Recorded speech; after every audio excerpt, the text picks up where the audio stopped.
अस्सलाम वालेकुम dear students, I am Syed Naeem your tutor 14 the code AIOU। उम्मीद करता हूँ कि आप सब खैरियत से होंगे और अल्लाह ताला आपको खैर आफियत से रखे। हमारा जो पिछले चंद लेक्चर से हम ग्रामर पढ़ रहे थे, उसके हम कुछ ऐसे पैराग्राफ टाइप जो चीज़ें हैं वो पढ़ रहे हैं। तो पिछले जो लेक्चर था मेरा, आपको वो compare and contrast between formal education system and informal education system के बारे में था। तो उम्मीद करता हूँ कि आपको वो समझ आया होगा। तो आज हमने इसी के ज़ुमरे में उसी के आगे बढ़ाते हुए एक और हमने पैराग्राफ पढ़ना है कि cause and effect of unemployment in our country. Cause and effect of unemployment in our country, हमारे मुल्क में जो वजूहात हैं बेरोज़गारी की और उसके जो तासरात हैं वो क्या हैं, वो हमने पढ़ने हैं। तो अपने लेक्चर को स्टार्ट करने से पहले मेरी आपसे वो इल्तिमास है कि आपने इस लेक्चर को मेरे इस चैनल को सब्सक्राइब करना है, लाइक करना है और शेयर करना है, दोस्तों अहबाब के साथ को इनके साथ मुंसलिक करना है। तो आइए बगैर किसी देर के हम अपने लेक्चर को स्टार्ट कर लेते हैं कि cause and effects of unemployment in our country, कि हमारे मुल्क में बेरोज़गारी के असरात और वजूहात क्या हैं, इसके बारे में हमें पढ़ना है। तो our country is over populated, हमारा मुल्क है ना बड़ा गुंजान आबाद है, बड़ा ओवर पॉपुलेटेड है, आबादी बहुत ज़्यादा बढ़ चुकी है, ठीक है, ओवर पॉपुलेटेड है। It is impossible to provide jobs to such a large number of people. It is impossible to provide job to such number of people. Impossible ही नहीं है ना कि इतनी ज़्यादा आबादी को हर बंदे को नौकरी दे दी है, जॉब दे दी है। किसी के लिए मुमकिन नहीं होगा, किसी गवर्नमेंट के लिए मुमकिन नहीं होगा। द रिजल्ट इज़ अनएम्प्लॉयमेंट, तो इसका नतीजा क्या निकलता है? बेरोज़गारी फैल जाती है, लोगों को रोज़गार नहीं मिलता। लोग पढ़ लिख तो जाते हैं, डिग्रियाँ तो ले लेते हैं, लेकिन उनको रोज़गार नहीं मिलता ओवर पॉपुलेशन होने की वजह से।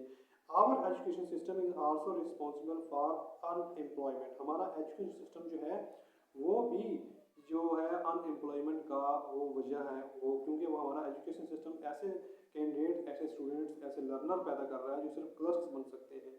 इनके पास कोई मैनुअल चीज़ नहीं होती, कोई स्किल नहीं होती, सिर्फ पढ़ लिख के आ जाते हैं, ठीक है। तो वो ऐसे हमारे स्टूडेंट्स को पैदा कर रहा है। हमारे एजुकेशन सिस्टम में भी थोड़ा सा ये डिफेक्ट है।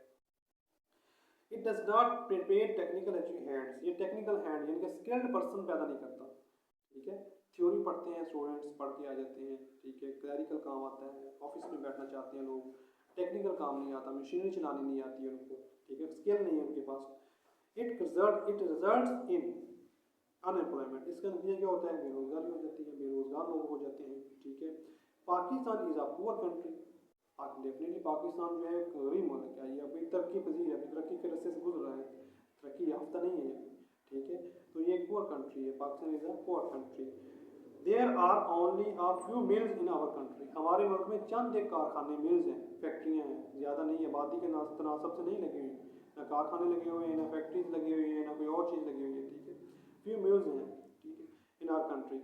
सो in the field of industry, so हमारे इंडस्ट्री की फील्ड के अंदर there are also rare chances of employment, ठीक है, बड़े कम चांसेस होते हैं कि बंदे को रोज़गार मिल जाए। मिल्स के अंदर बड़े कम चांसेस हैं कि बंदे को रोज़गार मिल जाए, बड़े कम चांसेस होते हैं। आम लोगों को, अनपढ़ लोगों को तो वहाँ मिलते नहीं, थोड़ा बहुत पढ़े लिखे लोग चले जाते हैं उनको मिल जाते हैं, लेकिन फिर भी आबादी के तनासब से कारखाने बहुत कम हैं, फैक्ट्रीज मिल्स बहुत कम हैं। इन एग्रीकल्चर, ज़राअत के महकमे में देख लें, modern machinery has been introduced, modern machinery जो है वो इंट्रोड्यूस हो चुकी है महकमा ज़राअत के अंदर। देखें पहले एक एग्जांपल ले लेते हैं यहाँ से जब गंदम की कटाई का मौसम आता था, हार्वेस्ट सिस्टम आता था, ठीक है, गंदम की कटाई होती थी तो वो काफ़ी सारे लोग इकट्ठे हो गए, वो गंदम को काटते थे, ठीक है, तो उसके बाद फिर उसको निकालना। लेकिन आज मशीनरी आ चुकी है, जो काफ़ी दिनों का काम था वो घंटों में हो रहा है। एक मशीन आती है, कंपेन आती है, वो चलाते हैं जनाब, वो गंदम को काट के उसका भूसा जो है तूड़ी वगैरह अलग कर देते हैं और जनाब बाकी गंदम अलग की जाती है साथ साथ ही, और वो महीने का काम जो है वो चंद घंटों में करके चली जाती है। तो मतलब ये कि अफराधी क़ुव्वत जो है वो बेकार हो रही है, मशीनरी काम कर रही है, लोगों को काम मिल नहीं रहा। जो काफ़ी लोगों का काम था वो एक बंदा मशीन को चला के कर रहा होता है, ठीक है, तो हार्वेस्ट कर रही होती है काम। In agriculture modern machinery has been introduce, modern machinery जो है वो इंट्रोड्यूस हो चुकी है। Now a large number of people are not required for agriculture, अब एग्रीकल्चर महकमे के अंदर बहुत से लोगों की ज़रूरत नहीं होती काम करने के लिए। ऐसा नहीं है कि जनाब गंदम की कटाई का मौसम आ गया या धान की कटाई का मौसम आ गया है, चावल की कटाई का मौसम आ गया है, कपास की चुनाई का मौसम आ गया। तो जनाब पहले जो बंदों को इकट्ठा किया जाएगा या औरतों को इकट्ठा किया जाएगा चुनाई के लिए, अब मशीनरी ऐसी बनाई जा चुकी है कि जो काफ़ी सारे लोगों का काम होता था वो अब एक मशीन कर रही है। एक बंदा बैठा हुआ है, वो जनाब अपनी मशीन को चला रहा है, वो साथ इतने लोगों का काम कर रही है। अभी क्या हो रहा है कि एक वो मशीन चल रही है, गंदम की कटाई हो रही है, एक तरफ गंदम निकल रही है, एक तरफ उसका भूसा निकल रहा है, एक तरफ धान की कटाई हो रही है, दूसरी तरफ वो धान को अलग कर रहा है, चावल की फसल को अलग कर रहा है। ऐसे ही चुनाई हो रही है, कपास की चुनाई भी हो रही है। तो मतलब ये कि with the passage of time हर चीज़ के अंदर मॉडर्न चीज़ें आ रही हैं कि लोगों की जो क़ुव्वत है, लोगों की जो खपत है वो कम से कम होती जा रही है। इसलिए एक बंदा उसी वक्त सर्वाइव कर सकेगा जब बंदा स्किल्ड पर्सन होगा, टेक्निकल काम आता होगा। नेक्स्ट जो जनरेशन आने वाली है, नेक्स्ट जो काम आने वाला है, उसमें वही बंदा सर्वाइव करेगा जो स्किल्ड पर्सन होगा या जिसको कोई ना कोई टेक्निकल काम ऐसा आता होगा जो घर बैठ के अपना कहीं भी बैठ के वो कर सके, लोग उसके पास आके अपना काम करवा के उसको मजदूरी दे सकें, तो वही बंदा सर्वाइव कर सकता है नेक्स्ट आने वाली जनरेशन के अंदर। तो now a large number of people are not required for agriculture, the result is unemployment। Result क्या होता है, नतीजा क्या होता है, बेरोजगारी होती है। ये ठीक ना, वजह क्या बनती है, बेरोजगारी बन जाती है। इससे लोग बेरोजगार हो जाते हैं, उनको रोजगार नहीं मिलता। एक दफ़ा इसको मैं दोबारा रिपीट करूँगा जल्दी से, इसको आपने नोट करना है, बार बार सुनना है कि our country is over populated. हमारा मुल्क जो है वो बड़ा ओवर पॉपुलेटेड हो चुका है, बहुत ज़्यादा गुंजान आबाद हो चुका है, आबादी बहुत ज़्यादा बढ़ चुकी है। It is impossible to provide jobs to such a number of peoples. इतने ज़्यादा लोगों को जॉब प्रोवाइड करना मुश्किल है, नहीं दी जा सकती।